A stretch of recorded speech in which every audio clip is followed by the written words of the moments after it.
computadora.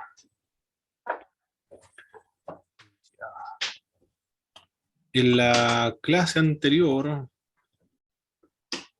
estuvimos viendo las fuentes que se utilizan para estudiar el hinduismo. ¿Cuáles son las fuentes para conocer esta religión del Oriente? Uno de ellos son los Vedas, las tradiciones y las grandes epopeyas. Son tres fuentes entonces donde nosotros podemos extraer información acerca de esta religión.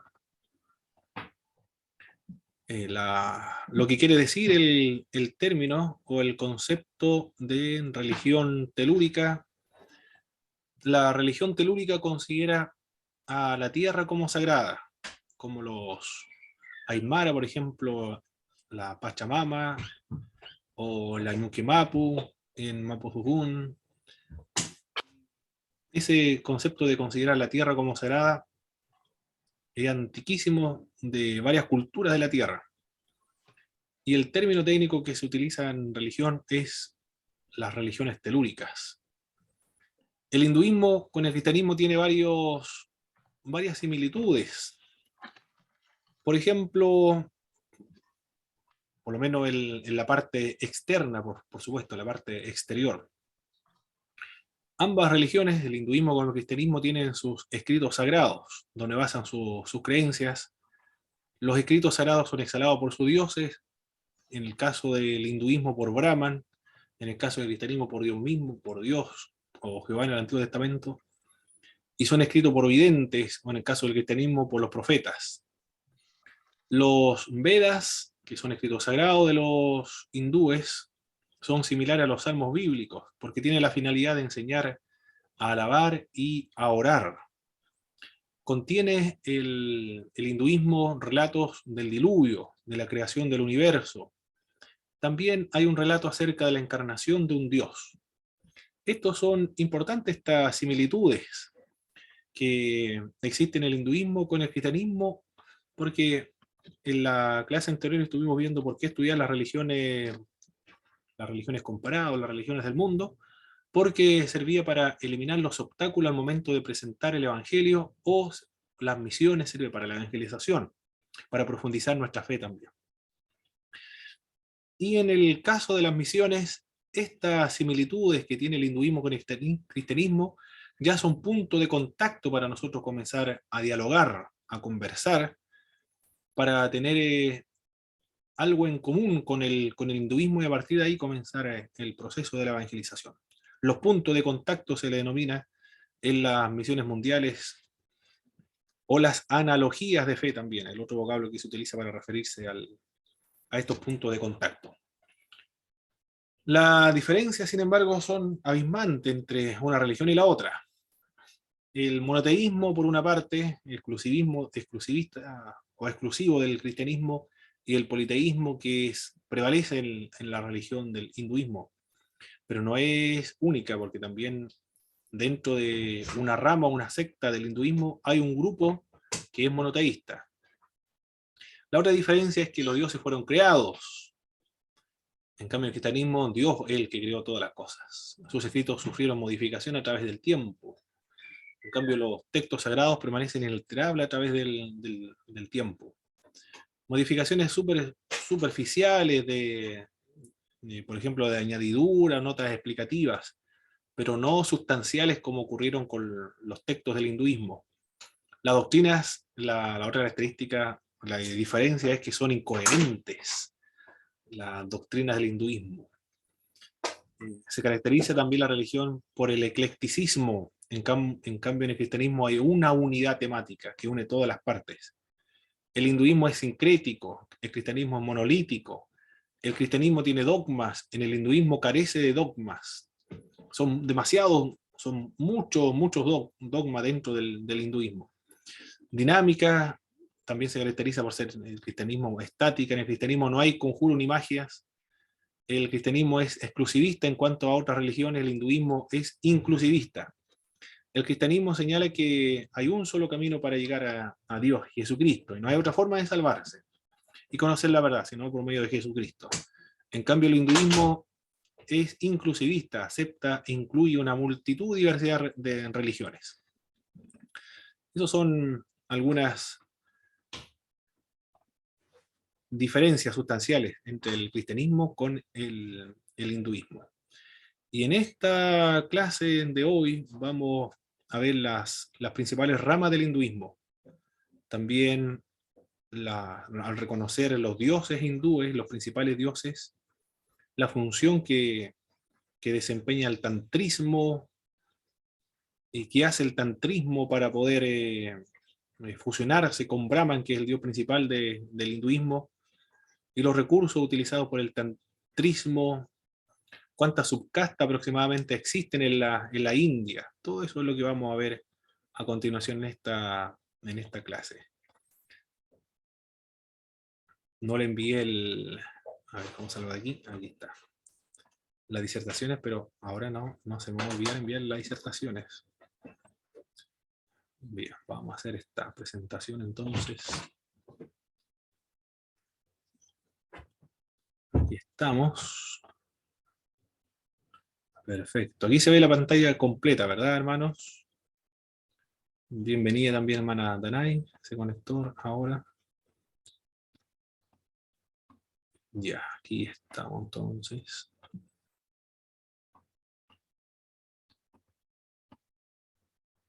Bien. El hinduismo tiene varias ramas.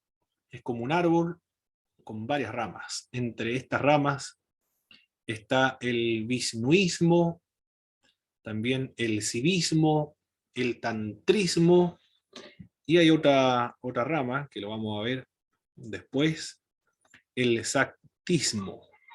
Ahí está, el vishnuismo primero. Parece estar demostrada la condición básicamente tripartita, tanto de la religión como de la sociedad indoeuropea. Está como dividida marcadamente en tres partes. Manifestada en la India con bastante claridad, se logra percibir con mucha claridad esta tripartición de la religión y de la sociedad. La sociedad se divide entonces conforme a la religión. La religión y la sociedad están estrechamente relacionadas en la India. En la India no existe este debate que se da en el occidente, de el laicismo, secularismo, sino que acá todo está estrechamente relacionado con la religión. Es parte de la cultura de la India. Así lo demuestra la división de la sociedad en tres castas principales y su trifuncionalidad de sus deidades. Los tres pecados de Hidra, reflejo de las tres funciones, que son el orden religioso, el ideal guerrero y la fecundidad. De ahí que el panteón hindú suele estar presidido por una triada divina. A esto se le denomina a estos dioses Varuna, Indra y los dos Asvin, llamados antiguamente Nasatya en los orígenes. Pero tiene marcado esta tripartición, o las tres partes de la sociedad y de la religión. Dentro de las ramas del hinduismo está, en primer lugar, el vishnuismo, que viene de Vishnu, ya en el Rig Veda, que son de los textos antiguos para conocer los dogmas y las enseñanzas del hinduismo. Es un dios. ¿Quién es Vishnu? Es un dios bueno para los hombres. Ayuda a Indra. Es el dios más popular dentro de la India. 250 himnos se le dedican a este dios, Vishnu. Vishnu, para la religión hindú, es el conservador del universo. El conservador del universo. Ahí tenemos un punto de contacto con el cristianismo también, quien enseña o habla acerca de Cristo, el conservador o el sustentador del universo. Tiene una sola cabeza, pero 4 brazos, portadores de un loto, de un cetro y de un arco. Ahí estamos viendo una de estas imágenes del dios Vishnu. Sus seguidores se caracterizan por la tendencia a la unión amorosa con la divinidad. Desde el siglo IV a.C. se convierte en el Dios Supremo Universal. ¿Cómo se le llama dentro de los distintos conceptos de que la gente y las sociedades y la cultura han tenido de Dios? Uno de ellos el monoteísmo, por ejemplo, el politeísmo, el, el animismo. ¿Cómo se llama a aquel Dios que es el principal dentro de los otros? Existen varios dioses, pero uno de ellos es el principal. ¿Recuerdan, hermanos, hermanas, el nombre que se le aplica a este tipo de creencias? Dentro de un panteón hay muchos dioses, pero uno de ellos es el principal. La monolatría. Está cerca con la monolatría. ¿Es el eón o no? ¿Era En él? enoteísmo. Enoteísmo. La monolatría es que creen en muchos dioses, pero se adora a uno solo. Y en el enoteísmo hay muchos dioses, pero uno de todos ellos es el principal. Se le adore o no se le adore, pero consideran que uno es el principal, como Zeus, por ejemplo. Y en el siglo IV a.C., este dios Vishnu se convirtió en el dios supremo, universal, enoteísmo. Aquí estamos viendo ya entonces que dentro de la religión de la India o del hinduismo, los dioses van mutando. No siempre han tenido el mismo rango o la misma calidad o la misma posición. Por ejemplo, ahora se convierte en el dios principal.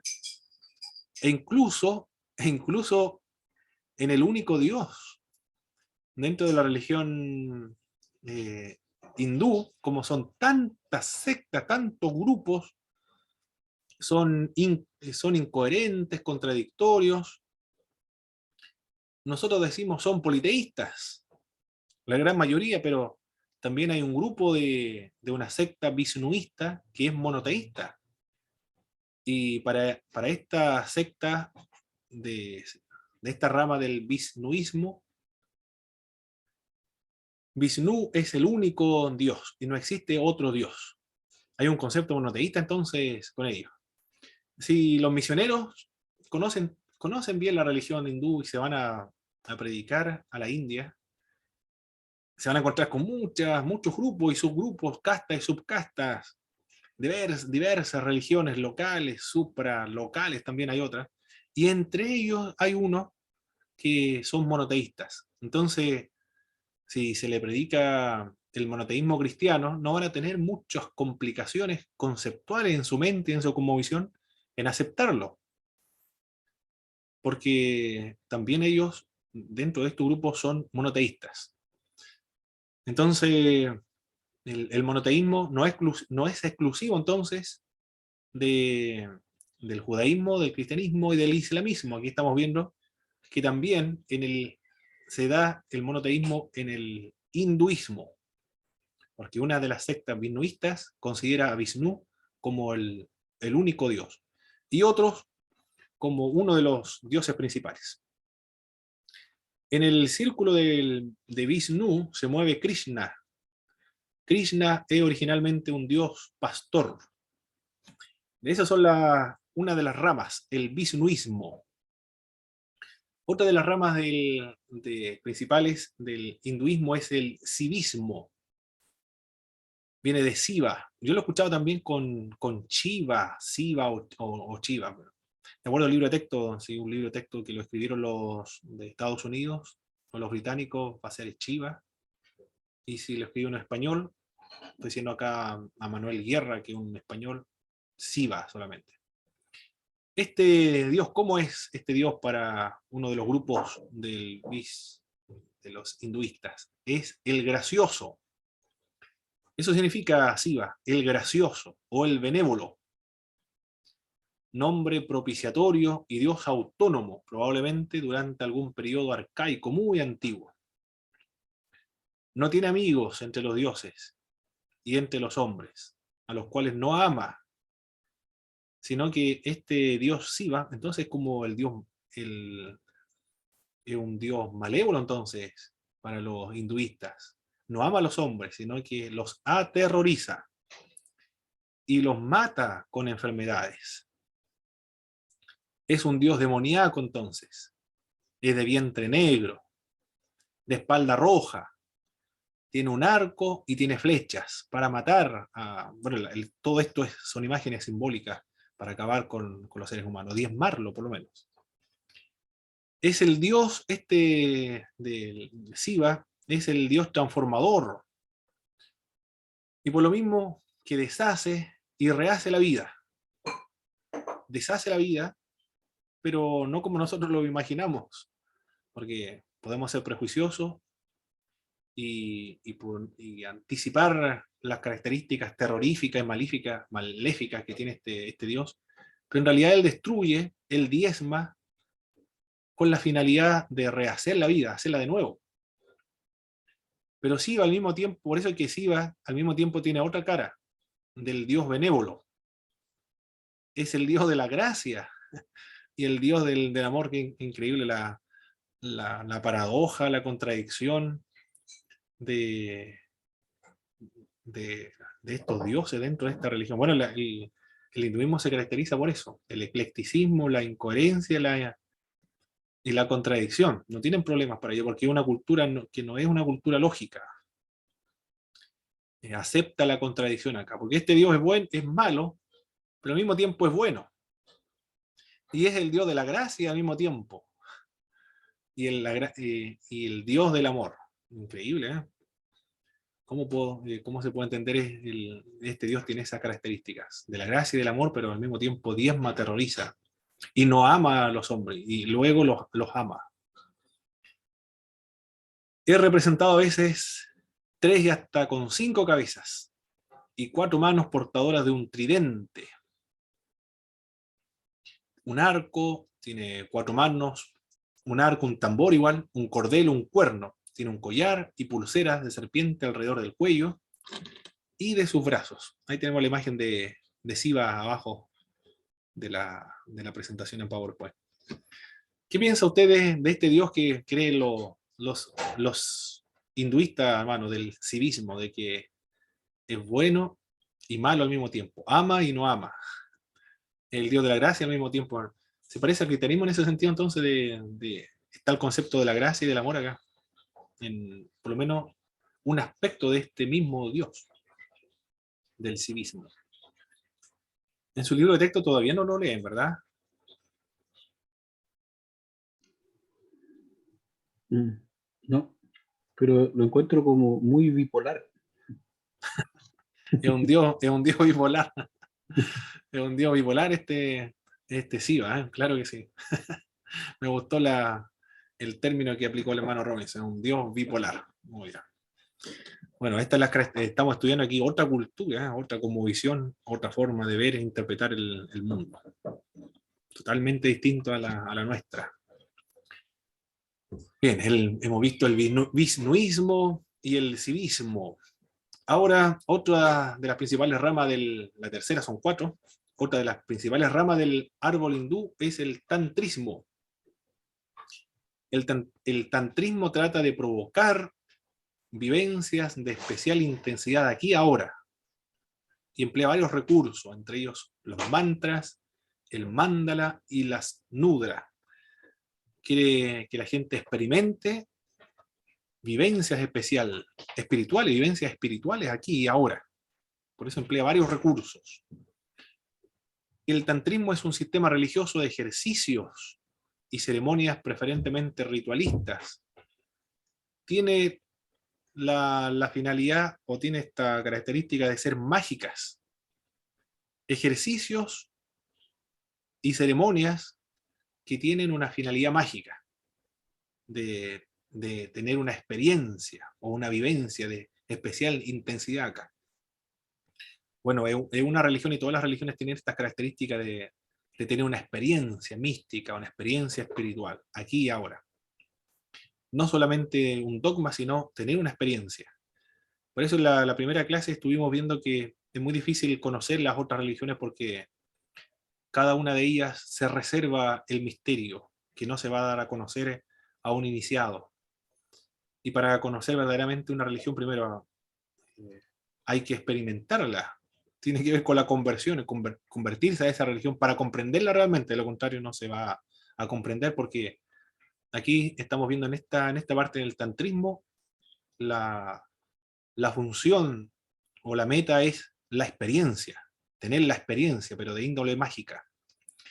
El punto de partida del tantrismo hindú es la complementariedad de dos principios, o considerados bases y coordinadores de todas las manifestaciones cósmicas y mentales del mundo. ¿Cuáles son estos? Las manifestaciones cósmicas y mentales de todo el mundo.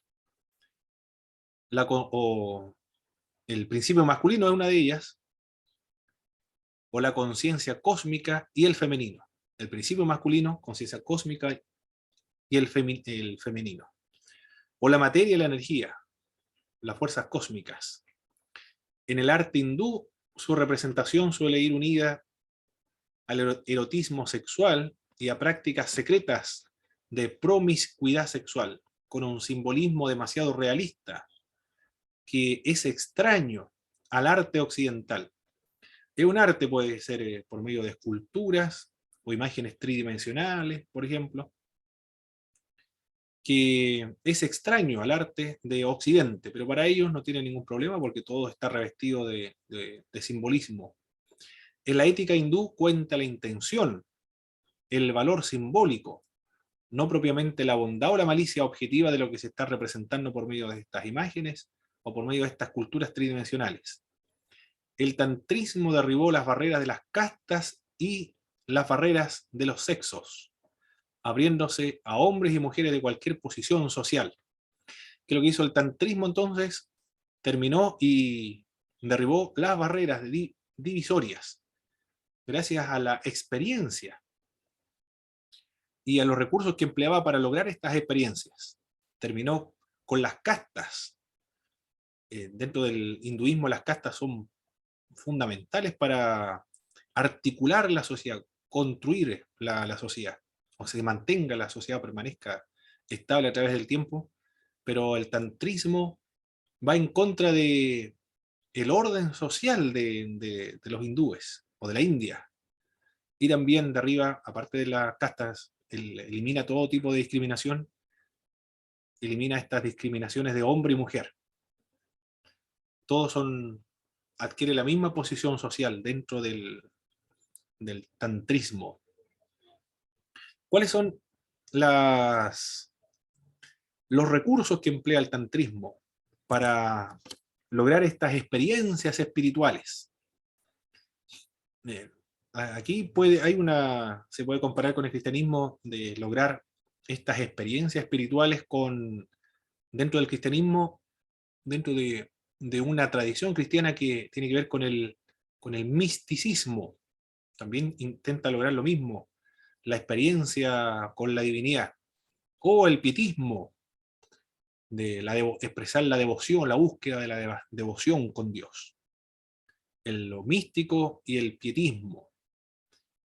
O lo que enseñaba John Wesley, de la experiencia con el Espíritu. Esas son las raíces de los evangélicos. La devoción a Dios, o de los puritanos también, de la consagración a Dios, la devoción, la experiencia con Dios, la unión con Dios. John Wesley habló acerca de la perfección cristiana, para lograr desarrollar la imagen de Jesucristo en los creyentes. De todo, incluye en los movimientos evangélicos la experiencia con Dios, y John Wesley principalmente la experiencia con el Espíritu. En ese sentido se parece mucho al tantrismo, trata de buscar estas sensaciones, estas experiencias con lo espiritual. Uno de los recursos que emplea el hinduismo, pero de la rama del tantrismo, son varias ramas aquí también dentro del hinduismo, ¿eh? No es una religión monolítica, sino que son muchos subgrupos. Son los mantras. Los mantras vienen de la raíz proteger la mente de lo apariencial y lo sensorial. Los mantras tienen la finalidad entonces de proteger. Es una palabra o una frase tomada generalmente de los textos sagrados hindúes, que están escritos en sánscrito, no hablado desde hace muchos siglos. Pero al pronunciar estas palabras, tiene un poder mágico, son eficaces, con solo pronunciar la palabra. Para la religión hindú, los mantras, cuando se pronuncia esa palabra tiene poder. Ocurre o se materializa en la realidad. Es muy parecido a la confesión positiva que estoy observando acá de los mantras. Más o menos parecida a la confesión positiva dentro de los grupos cristianos, algunos grupos cristianos. Esta es una palabra clave de cada persona y también de su personalidad, que son tomados de los libros sagrados, de los textos sagrados de los hindúes, que le permite estar en armonía. Al pronunciar esta palabra mágica, le ayuda a estar en armonía consigo mismo y también con las demás personas y con el universo. Con solo pronunciar esta palabra, logra la estabilidad emocional con todos, con el mismo y con los demás, y con el universo entero. Por eso es muy parecido al misticismo. El misticismo tiene la finalidad de lograr el punto, o estar en el centro, de lograr el equilibrio, de estar en el lugar donde siempre debe estar la persona, donde logra un equilibrio en el punto exacto, de tal manera que no tenga conflictos con nadie, ni con él mismo, ni con lo del prójimo o con el universo, dice esta parte de o esta rama de la religión hindú. Solo puede conocerla, este mantra, que es la palabra mágica, solo lo puede conocer el interesado y alguien muy identificado con él.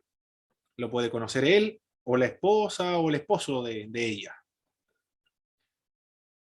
Pues conocerla es dominarla. Si conoce la palabra, puede dominarla, puede dominarlo.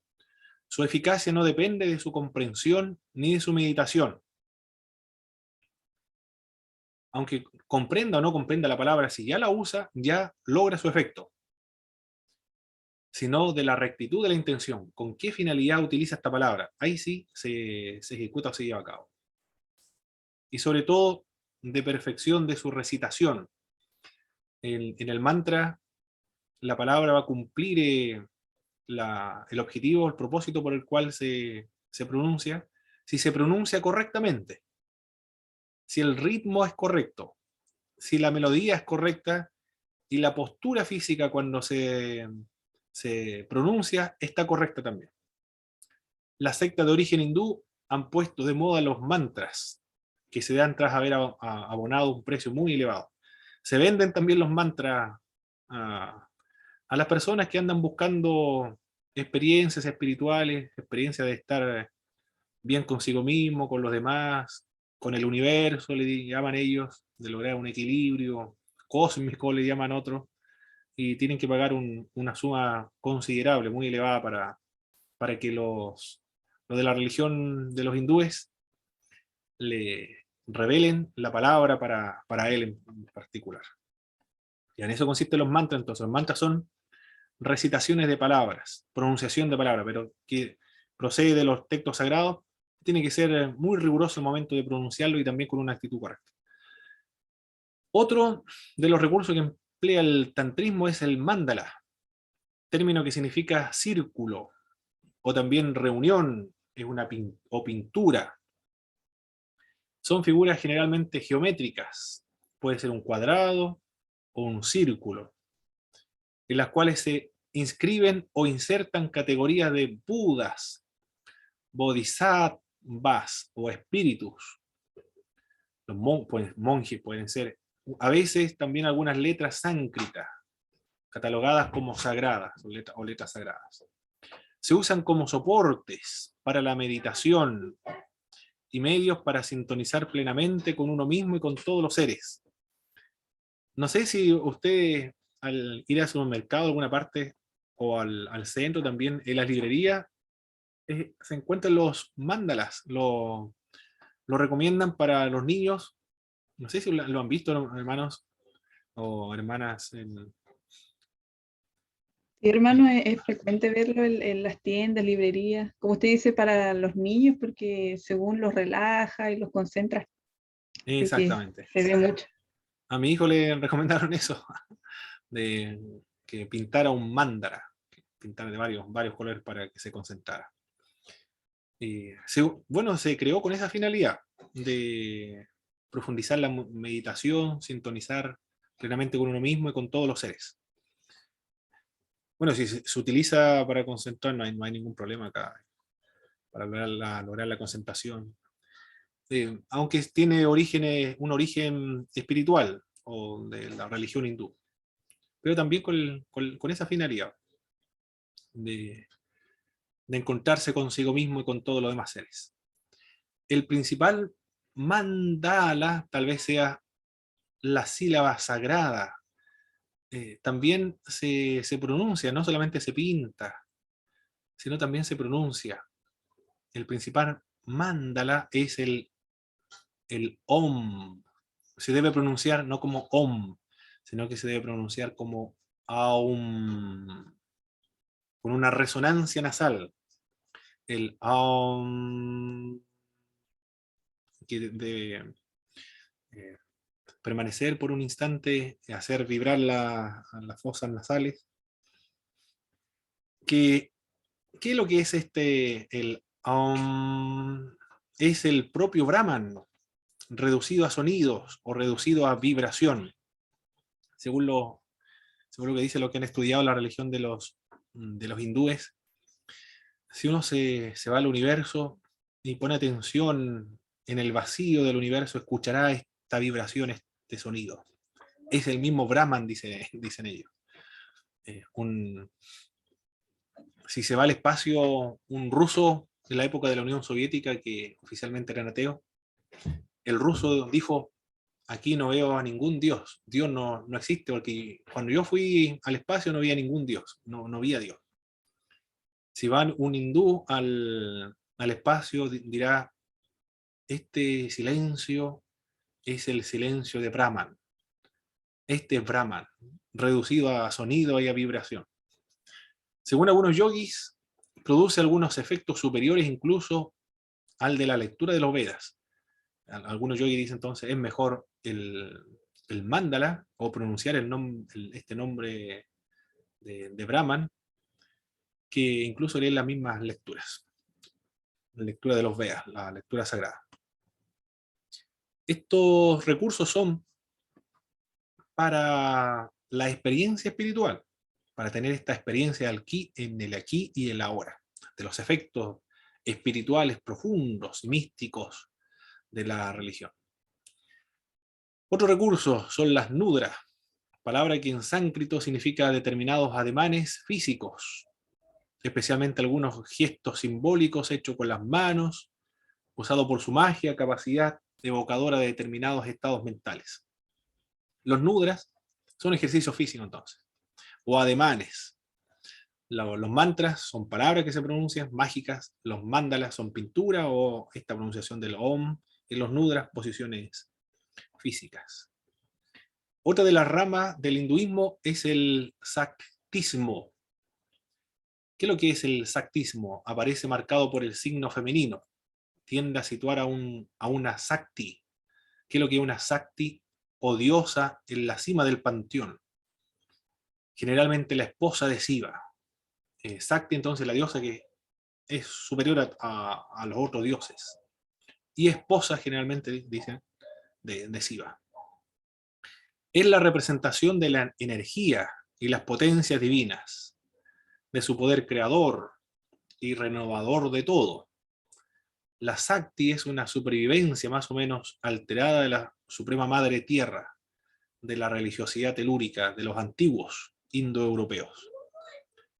Esta rama entonces es una rama que ha permanecido en el tiempo antes de que surgiera la religión hinduista más moderna. Pertenece a las épocas telúricas, pero ha sufrido modificación a través del tiempo. Era la antigua madre tierra, ahora se le llama Sakti. Uno de sus nombres más conocidos es de Kali, femenino de Shiva, con su collar de calaveras y su falda hecha de brazos corados, recordatorio de la muerte y de que, en cuanto diosa del tiempo, se encarga de la destrucción del mundo. Esta entonces, la diosa Sakti, es la que destruye el tiempo, o se encarga de la destrucción del mundo también. En el Neolítico fue representada por una piedra negra, como Afrodita. Las feministas indias han tomado a Kali, de esta rama del Saktismo, como símbolo por ser mujer dominadora, y también porque la diosa del amor, la diosa de la lucha entre los demonios, la diosa de la vida y la diosa de la muerte. El Sakti, entonces, el símbolo de las feministas de la India. Ahí vimos las 4 ramas del hinduismo. ¿Recuerda las 4 ramas del hinduismo? ¿Cuál fue la primera? El Vishnuismo, Vishnuismo, la otra. el Sivismo, Sivismo, muy bien. el Tantrismo y Tantrismo, el Saktismo. Siktismo, muy bien. Esas son las 4 ramas de la religión hindú.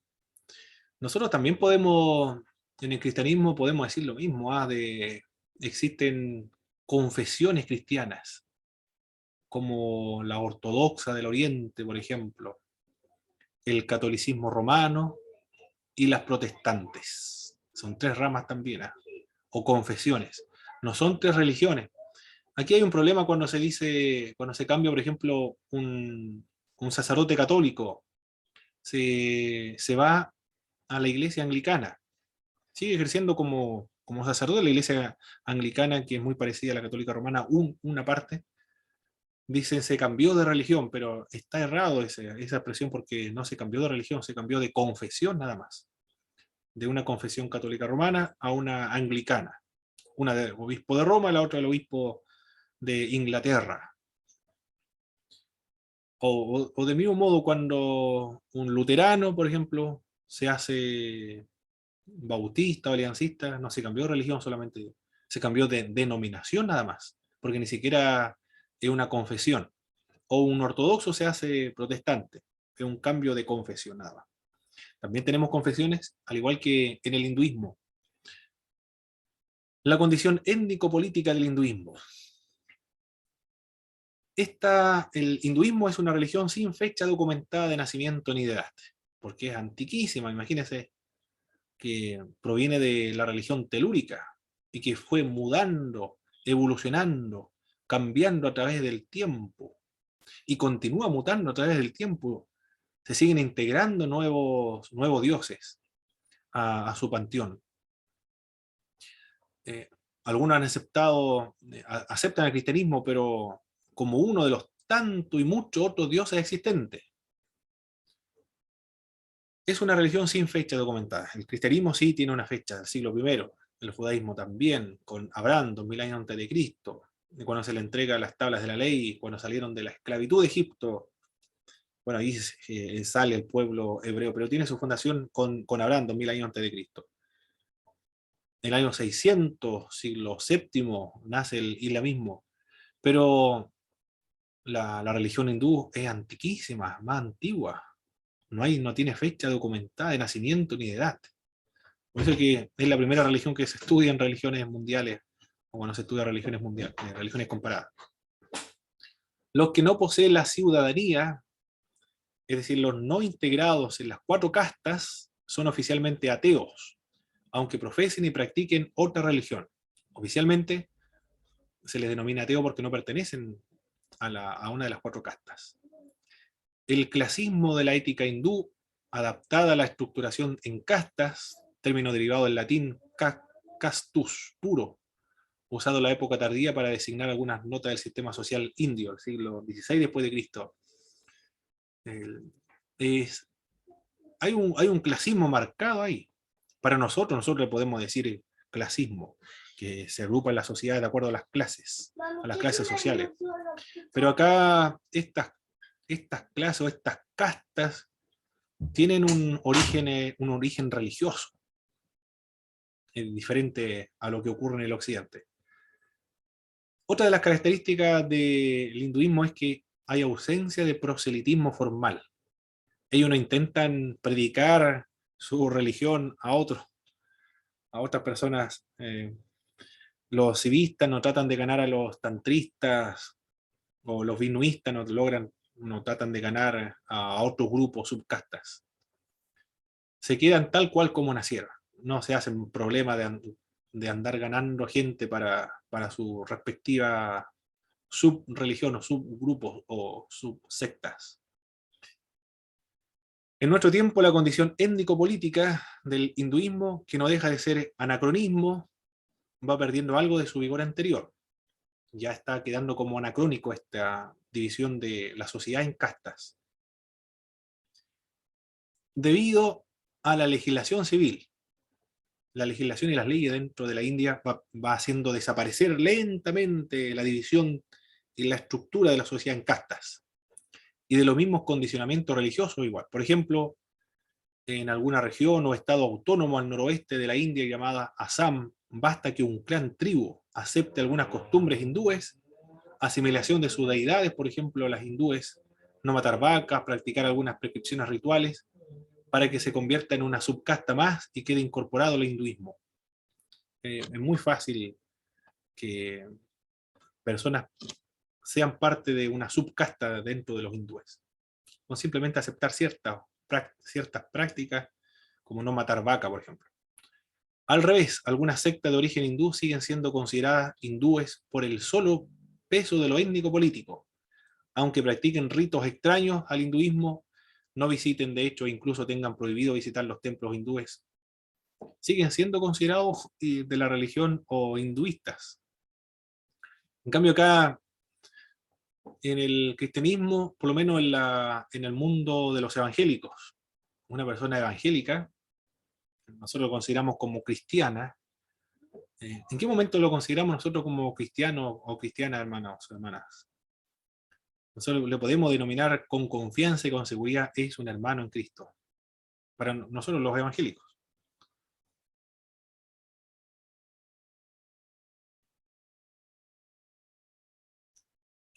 Para los católicos, por ejemplo, si los papás son católicos romanos, entonces el hijo también se considera como católico romano. En la iglesia ortodoxa también, porque se bautizó cuando niño en la iglesia ortodoxa, también pertenece a la iglesia ortodoxa. Pero en la iglesia o la fe evangélica es diferente. ¿Qué es lo que debe ocurrir en la persona para que nosotros lo consideremos como un auténtico, verdadero cristiano? ¿El nacer de nuevo? Esa es, cuando ha nacido de nuevo. O ha tenido una experiencia con Cristo, una experiencia personal, nosotros le denominamos, cuando ha tenido un encuentro personal con Jesucristo. Es el lenguaje nuestro. Cuando tiene una experiencia con Cristo, ha nacido de nuevo, o ha sufrido una crisis religiosa, o se ha convertido a Jesucristo.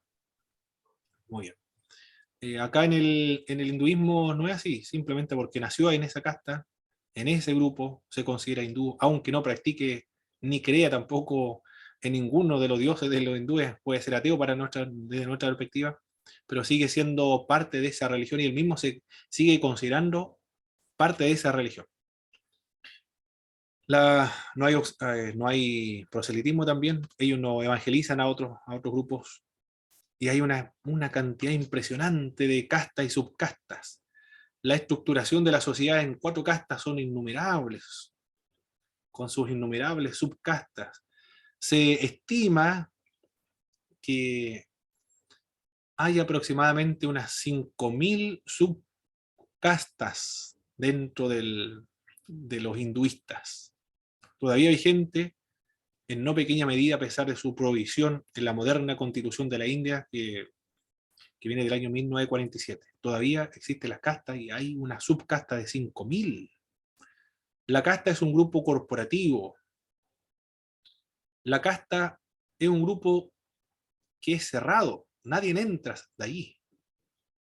es hereditario, se hereda, tiene costumbres propias con respecto a la alimentación. Debe ser terrible para ellos. Bueno, nosotros lo vemos así, como terrible porque no somos de esa cultura. Y ellos es lo único que conocen, y también nosotros, lo único que conocemos.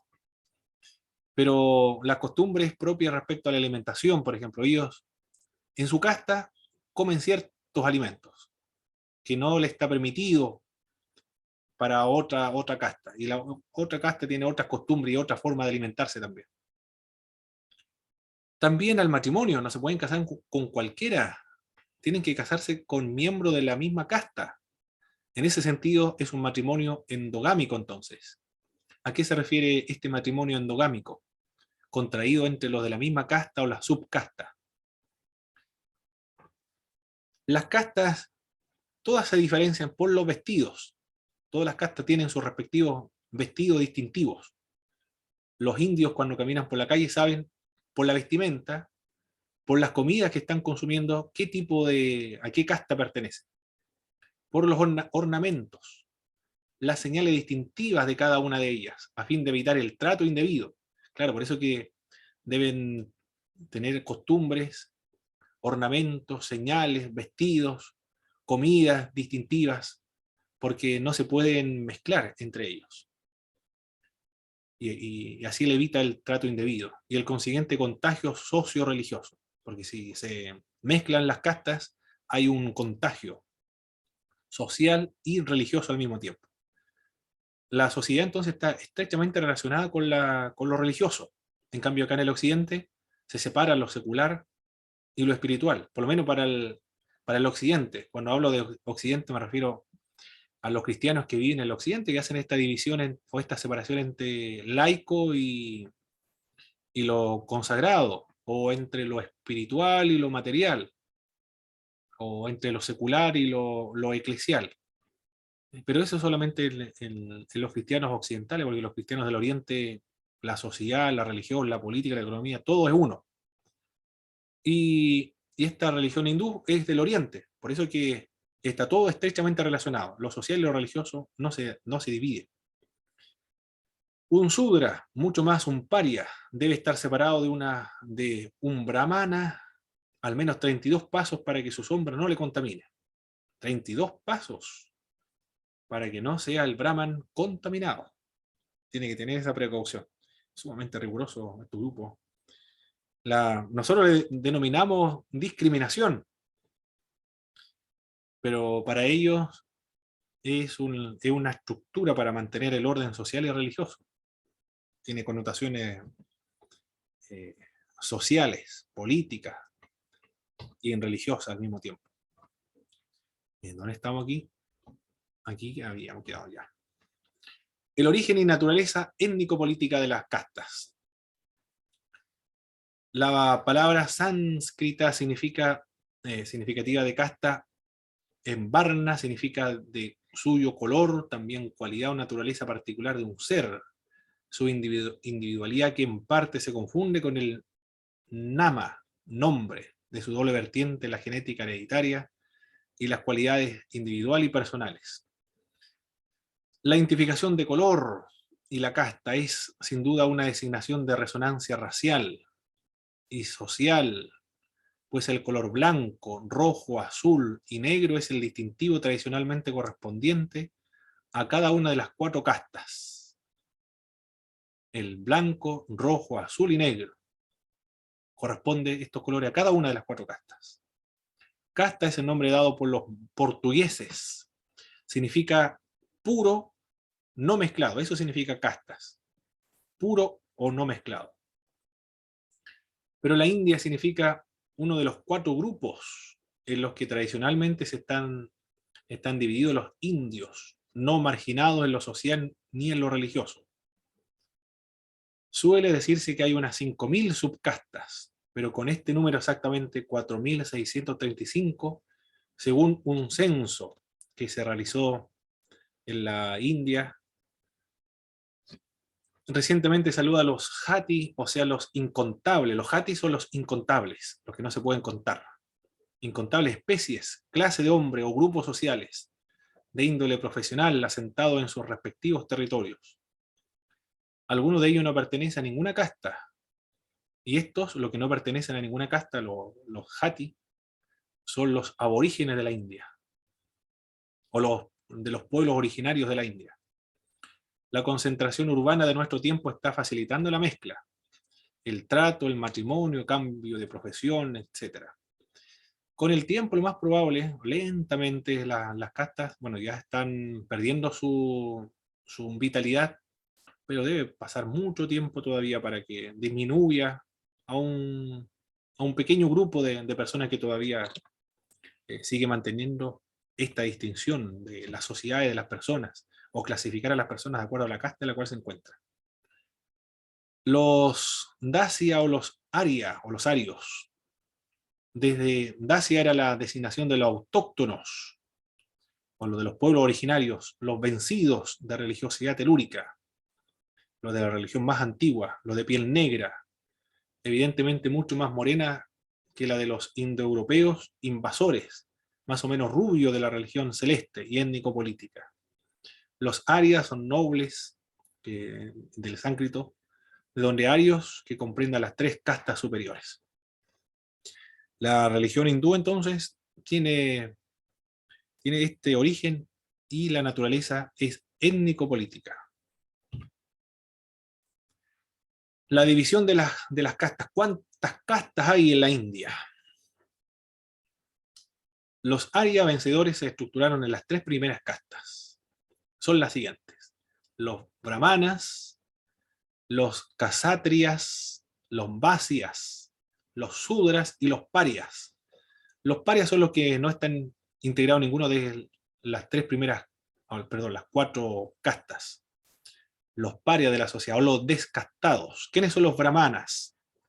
O los brahmanes. Los brahmanas son los sacerdotes o los intelectuales. Los misioneros que fueron, tanto católicos como evangélicos, que fueron a la India, el método que ellos emplearon para evangelizar a los indios fue acudir en primer lugar a los brahmanas. A ellos les fueron a predicar. Claro, primero tuvieron que conocer el sánscrito, las religiones, bueno, todo lo que estamos viendo ahora.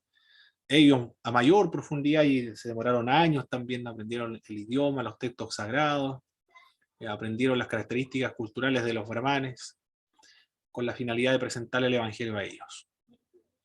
Y algunos de hecho lo consideraban como brahmanes, los cristianos que estaban evangelizando a estos grupos.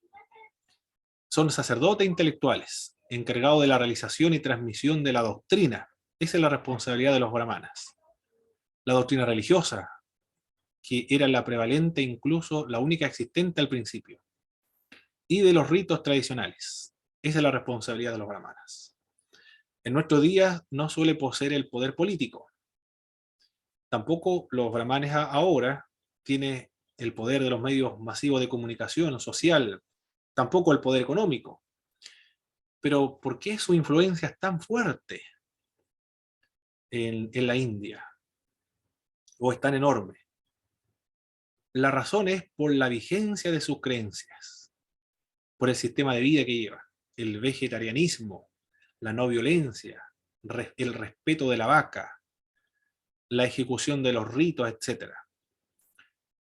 Una brahmana dedica unas 3 horas diarias a la celebración de sus ritos, que son muy complicados y minuciosas, y no obstante puede declararse ateo. Dentro de los brahmanes es increíble esto de un sacerdote puede ser un ateo y dedica 3 horas para los servicios religiosos. Se cree que al abandonar los ritos específicos por pretexto de haber perdido la fe, o haber apostatado de la fe porque ya no cree, sería despojarse del propio ser social. Sería como despojarse del fundamento mismo de su existencia en el mundo y causar un grave daño a la sociedad. Aquí estamos viendo cómo la sociedad o la cultura, la cosmovisión está pero estrechamente relacionada con la religión. No se puede dividir o separar la religión, lo secular de lo espiritual o lo eclesial. Todo está estrechamente relacionado, aunque no crea en un sentido, no cree en algunos dioses, por ejemplo, pero tiene igual fe porque sabe que si abandona su práctica, él deja de ser, ya no tendría sentido su existencia y le va a causar daño también a la sociedad. Sigue teniendo fe, aunque no crea en los dioses de los hindúes. Esos son los brahmanas entonces, son sacerdotes y son los intelectuales. Preservan la doctrina, llevan a cabo servicios religiosos, pueden ser creyentes en su dios o no creyentes. Los otros grupos son los casátriyas, son los nobles y guerreros, son los que detentan el poder temporal y las funciones administrativas. Estos son los que tienen el poder político, judiciales y también del gobierno, administrativas, judicial y de gobierno. A estas castas pertenecieron los fundadores del budismo y del jainismo. De aquí salieron entonces, de los casátriyas, Buda y Jina, o los budistas y los jinistas. Los otros grupos son los vasayas, agricultores, ganaderos y comerciantes. La función de estos grupos y la competencia de esta casta abarca la agricultura, la ganadería y el comercio. Los sudras, otra de las castas, o menestrales, servidores, encargados de los trabajos necesarios para asegurar los recursos materiales de la gente. El propósito de los sudras es servir a las castas superiores. Ellos existen para servir a los superiores.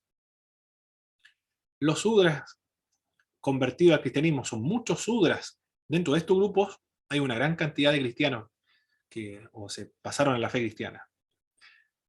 Se llaman dalits, palabra que de suyo significa oprimido. A veces basta que alguien de una casta superior vea a un dalit para que necesite purificarse. Son de los oprimidos o de los sirvientes. Son como de los más bajos dentro de las 3 castas que son superiores. Pero no es tan terrible como los otros. Los otros son los parias, los descastados, los que no tienen casta, que carecen de derechos civiles, oficialmente no tienen religión. Ellos son religiosos, por supuesto, pero oficialmente son denominados ateos por el simple hecho de no pertenecer a una casta, por ser los parias. Paria es un término tamul, nombre europeo de los llamados intocables por los indios. Ahora ascienden a unos 105 millones en la India. 105 millones de descastados. Los de la casta superior no pueden entrar en la casa de un paria, ni en un lugar donde esté un paria. No pueden comer en la presencia de un paria. No pueden beber el agua sacada por un paria. No deben recibir nada de un paria, ni utilizar algo usado, etc. En algunas regiones de la India puede salir de su choza y andar por las calles solo de noche. Si un paria sale de día, lo golpean. Gandhi y sus imitadores llaman Arihan, hijo de Hari, Vishnu, o sea, el hijo de Dios, a los sudras y a los parias. Por eso que gozó de respeto, de admiración Gandhi. Mahatma Gandhi en la India, el libertador de la India, del gobierno de los británicos. Estas son las cuatro castas, entonces, las 3 castas y los parias, las 4 castas y los parias. Debe ser muy terrible vivir en esa situación. La gran cantidad de personas cristianas que se convirtieron fueron los parias y también los sudras. Pero también se ha intentado ganar en la antigüedad a los brahmanas para el evangelio.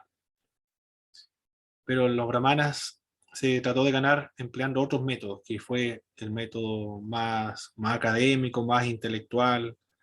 Se esforzaron mucho más también porque tú tenías que conocer el sánscrito, conocer las tradiciones, los ritos, la cultura, aprender el idioma. Bueno, en todas las otras también se debe aprender el idioma. Bueno, esa es la característica de esta religión. La división de las castas viene de la religión. se justifica la división de las castas, porque estas castas tienen procedencia divina, parece ligada a las diferentes partes del cuerpo. ¿Por qué existen estas castas? Las partes del cuerpo de Purusa, el hombre universal, o el prototipo, el arquetipo, la cabeza, la boca de este cuerpo universal es los brahmanas. La boca entonces representa a los brahmanas, por eso que es la casta principal. Los brazos, los kasatriyas, las piernas, los vasias, y los pies, o mejor la tierra pisada, por los sudras. Eso es lo que dice el Rig Veda. La justificación para la existencia de las castas procede de un libro sagrado para los hindúes, que es el Rig Veda. Y está justificada por este cuerpo de Purusa, el hombre universal. También hay otra razón por la cual se justifica las castas en la India. Aparte de que cada una de las castas representa, aparte del cuerpo del hombre universal denominado Purusa, es la creencia en lo karma. ¿Por qué le llamo lo karma y no el karma? Porque él es masculino, o la karma porque es femenino, y el karma no es ni femenino ni masculino, sino que es neutro, por eso se emplea el término lo karma. Suena raro, pero es es la mejor forma de mencionarlo, porque en el sánscrito eso es neutro. La reencarnación del alma hasta la muerte, según sea más o menos positivo o negativo, lo karma se encarna en una casta superior o inferior, e incluso se pueden encarnar en un animal. Lo karma hace que el ser, situación, posición social, conocimiento, ignorancia, bondad, malicia, etc., de una persona esté condicionado por el comportamiento de su alma en sus existencias anteriores, así como que su conducta en la vida actual determinará las condiciones de su existencia en el futuro, en la otra reencarnación. Si alguien nació en la casta superior, que son los brahmanes, que gozan de la influencia, el prestigio social, porque son los que conservan la tradición religiosa, es porque en la existencia anterior acumularon un buen karma, y así, respectivamente. Y la de los parias eran personas malas, por eso que se reencarnaron o nacieron en esa casta. ¿Cuál es la diferencia con el cristianismo en cuanto al karma, mis hermanos y hermanas? ¿Qué logran ver ustedes? Como estamos haciendo esta comparación, estamos viendo algunas similitudes y otras diferencias entre esta religión hindú con el cristianismo, pero específicamente en este concepto del karma. ¿Cuál es la diferencia con el cristianismo?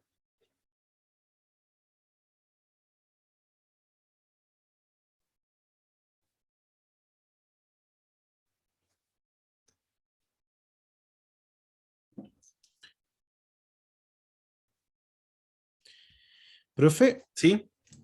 dentro de lo que pudimos leer también en el texto, bueno, el hinduismo se fundamenta bastante en las obras. Cómo actúa el hinduista va a trascender posteriormente. Eh, por lo cual esa es una diferencia que existe con el cristianismo. O sea, nosotros entendemos que todo es por mérito solamente de nuestro Señor Jesucristo. No hay otro método ni mérito en el ser humano para poder, en este caso, recibir el don celestial. Lo segundo también es que el hinduismo es cíclico, por lo que entiendo. O sea, una persona puede volver de una forma o de otra. Nosotros consideramos solamente que es la vida eterna y todo esto terrenal va a pasar. Muy bien, muy bien. Bueno, ahí estamos viendo toda la diferencia con respecto al tiempo, lo mencionó el hermano, ¿ah? En lo cíclico, ¿ah? Es decir, el tiempo es así. Los hinduistas ven el tiempo de este modo, es cíclico. En cambio, el cristianismo lo ve lineal en cuanto al concepto del tiempo. Comenzó en un momento y termina finalmente con la segunda venida de Cristo. En cambio, En cuanto al karma, ¿cuándo comienza el tiempo acá en el hinduismo? No hay ningún comienzo de tiempo, siempre ha estado, siempre ha existido. Hay un inicio, sin embargo, en este ciclo, que tiene un periodo de tiempo y después termina, pero después vuelve nuevamente a nacer. Y hay muchos ciclos, pero son interminables. En cambio, en el cristianismo hay un comienzo y hay un final. Y la salvación no depende del karma, sino que depende de la fe en Jesucristo. Ahí tenemos una notable diferencia. De las obras, bueno, nosotros le denominamos obras, ellos le llaman el karma. De acuerdo a la conducta, al comportamiento que tenga, determinará en qué casta irá a nacer en la siguiente generación. Vamos a la siguiente. Ahí está. El karma entonces determina en qué casta va a reencarnarse. Creen en la reencarnación de estos grupos. Va a reencarnarse. Bueno o malo, de acuerdo al karma que ha logrado acumular. Pero hay otra forma de eliminar estas reencarnaciones y unirse con Brahman, porque todo lo que ellos quieren es unirse con Brahman. Hay como un atajo para evitar estos ciclos de reencarnaciones interminables. Hay un atajo. Y este atajo son los monjes o los renunciantes, son los ascetas, son válvula de escape en el férreo sistema de castas para la seguridad del mismo sistema. El sistema de las castas puede continuar, pero dicen algunos hinduistas, yo voy a hacer un atajo para unirme con Brahman, volver a existir, volver a ser, porque ellos dicen que no son. Entonces yo quiero existir realmente, no quiero ser una ilusión, quiero realmente existir, entonces voy a volverme una zeta. Y así no protesto contra las castas y me uno más rápido con Brahman. El practicante de la sannyasa se le llama sannyasin. ¿Qué significa sannyasin? Renunciante o asceta. Femenino, sannyasini. También sadhu. Son dos designaciones genéricas de la misma realidad. Prácticamente son sinónimas, si bien la segunda es mucho más conocida en Occidente. Además hay otros nombres significativos de los diversos aspectos de la renuncia y de sus prácticas. El que vive solo de limosnas. Estos son rigurosos, estas personas y que son extraordinarios en cuanto a la renuncia. Dentro de los evangélicos nosotros no tenemos monjes, o de los protestantes, porque Martín Lutero lo consideró como algo absurdo, decía Martín Lutero. Todas las prácticas que realizan los monjes no santifica más que un padre de familia cuidando a su casa y trabajando en la fábrica. Es lo mismo que se logre, tiene los mismos problemas, o quizás tenga más problemas el monje que en el grado de la santificación que logre desarrollar que una persona que no sea monje, decía Martín Lutero. Pero esta idea de los monjes, lo más probable es que venía de Egipto, de ahí se adoptó, la India lo practicó, no sé cómo llegó a Egipto, pero los cristianos lo adoptaron de los ascetas o de los monjes egipcios. Hablan de la renuncia, de renunciar, pero no sé si será tan del cristianismo realmente el origen, porque estos monjes también hablan acerca de la renuncia, que son mucho más rigurosos que los monjes de la Iglesia Cristiana del Oriente con los católicos romanos. Viven solamente de limosna, un grupo. Otro grupo se llama Sami, señor, título honorífico que está fijado al nombre de un gurú o de alguien considerado santo, fundador de alguna de las sectas. Tiene otro nombre, yogi, puede ser denominado Savani, también bhiksu, yogi, ¿qué más? Santo también se le denomina. El yogi, el practicante del yoga. varias sectas están introduciendo estos tecnicismos en el occidente. Tiene varios nombres la seta o el monje, nosotros llamamos monje. Son ascetas o renunciantes. Y la finalidad es la misma. Acortar, hacer un atajo, acortar el camino para unirse con Brahma. La renuncia, ¿qué es lo que es la renuncia? Es una marginación, por no decir una muerte social. De ordinario, entre 25 y 30 años de edad, uno que ha convivido durante un tiempo más o menos prolongado con una seta, es llamado de palabra, a veces mediante una señal. Por ejemplo, los sadhus, que han hecho voto de silencio absoluto, aceptado por este como discípulo suyo. No van a hablar nunca más. El silencio, dentro de los cristianos también se habla de los silencios. Me parece mucho que pueden tener sus influencias de estos ascetas o estos renunciantes, bueno, de los egipcios, pero lo más probable es que los hindúes los llevaran a aquellas tierras, de no hablar en absoluto. El discípulo renuncia a sus propiedades materiales, renuncia a su mujer e hijos. Terrible esto, ¿eh? Se los encomienda a un familiar o a un amigo. Estos son gente realmente fanática para abandonar a su hijo, a su mujer, se lo encomienda a un familiar o amigo. Los cristianos hicieron lo mismo. Leyendo la historia de la iglesia cristiana, uno de los padres del desierto hizo esto. Tenía una gran herencia y tenía una hermana que tenía que cuidarla de ella. Al final vendió todo y dejó un porcentaje de dinero solamente para que alguien cuidara de su hermana. O a su nombre propio, a los dioses familiares, al modo de vestir y a la ropa de hombre común. No vuelve a cortarse la cabellera nunca más, ni tampoco se corta la barba. Esos son los renunciantes. El sadhu socialmente se llama al margen de las castas y en cierto modo en contra de ellas. Protesta en contra de las castas, y están en contra de las castas también. Más aún, su gurú o maestro le enseña a ir más allá de la religión misma en cuanto a sistema, a la identificación con Brahman por sí mismo. De ahí que fueran dos sadhus, llamados luego Buda y Jina, los iniciadores de las dos principales ramas heterodoxas del hinduismo. El budismo y el jinismo entonces son otras expresiones del hinduismo.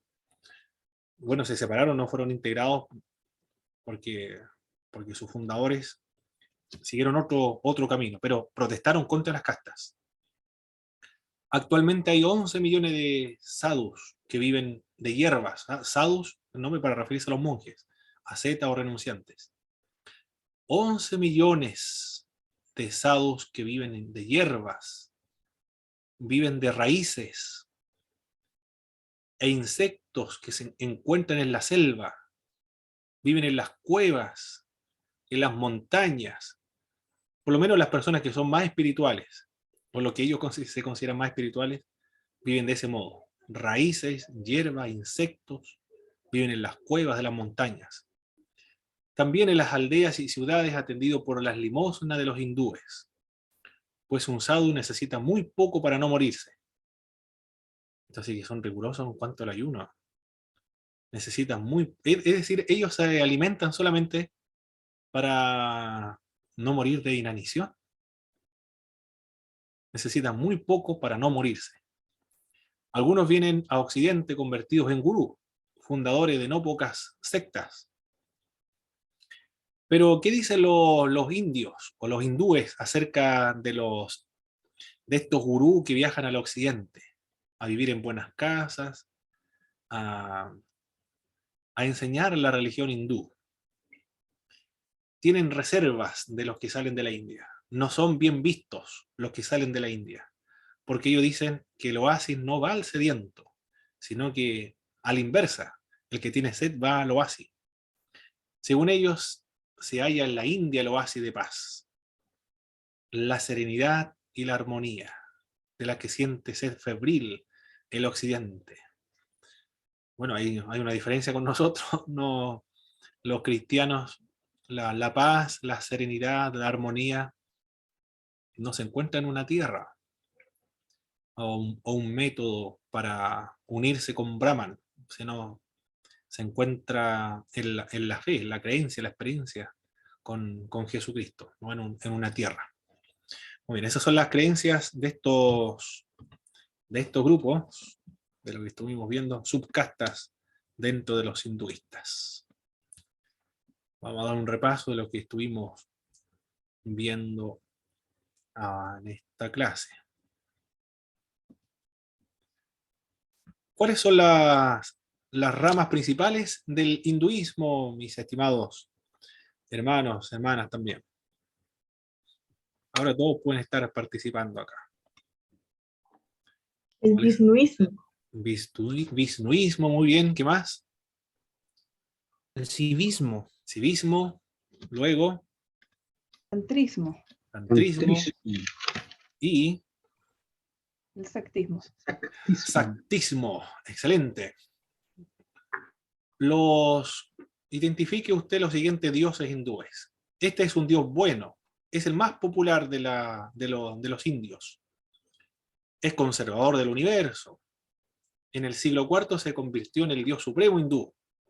¿Cuál fue este dios principal? Vishnu, Vishnu, muy bien.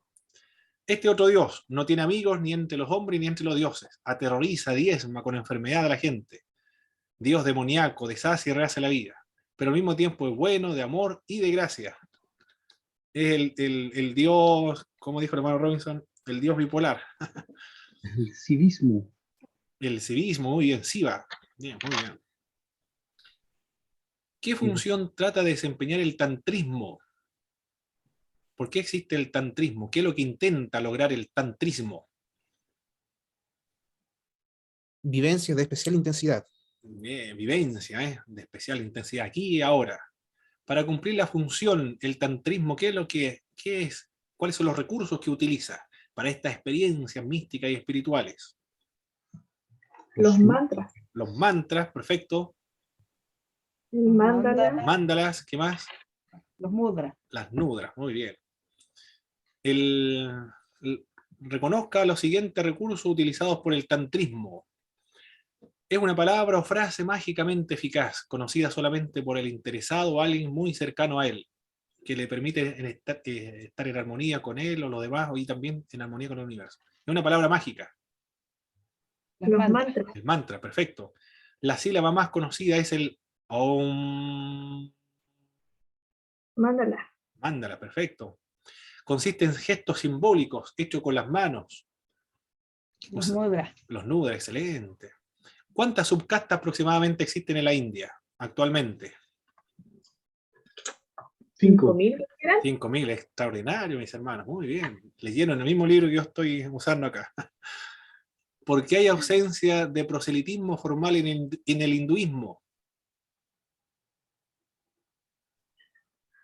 No hacen prosélito los hindúes.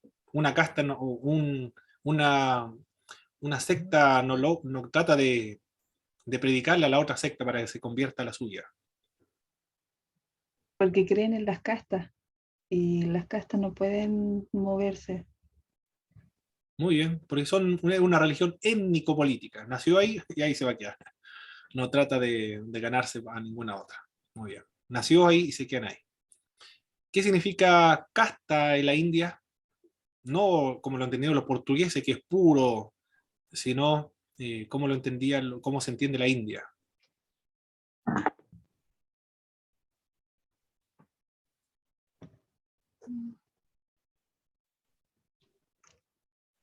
O los indios, cómo lo entienden cuando hablan acerca de castas. Significa uno de los 4 grupos en los que están divididos los indios. Uno de los 4 grupos nada más, que pertenece a uno de los 4 grupos. ¿Quiénes son, dentro de las castas hindúes, quiénes son los sacerdotes y los intelectuales? Los brahmanes. Perfecto.